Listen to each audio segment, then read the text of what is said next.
খরগোশ আর কচ্ছপের নতুন গল্প। একদিন বনে খরগোশ আর কচ্ছপের দেখা হল। খরগোশ খুব গর্ব করে বলল, আমি এত দ্রুত দৌড়াতে পারি, আমাকে কেউ হারাতে পারবে না।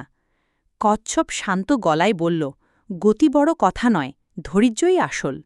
বনের অন্য প্রাণীরা চিৎকার করে উঠল, চলো তাহলে আবার একটা দৌড় হোক। খরগোশ হাসতে হাসতে রাজি হল। দৌড় শুরু হতেই খরগোশ বাতাসের মতো ছুটল। মাঝপথে এসে ভাবল, কচ্ছপ তো অনেক পিছনে, একটু ঘুমিয়ে নেই। কিন্তু এবার নতুন কিছু হল। পাখিরা এসে খরগোশকে জাগাল না, বরং তারা কচ্ছপকে উৎসাহ দিল। চলো কচ্ছপ, তুমি পারবে। কচ্ছপ ধীরে ধীরে কিন্তু একদম না থেমে ফিনিশ লাইনে পৌঁছে গেল। খরগোশ যখন ঘুম থেকে উঠল, তখন দেখল কচ্ছপকে সবাই বিজেতা বানিয়ে দিচ্ছে। খরগোশ লজ্জা পেয়ে বলল, আজ থেকে আমি আর অহংকার করব না।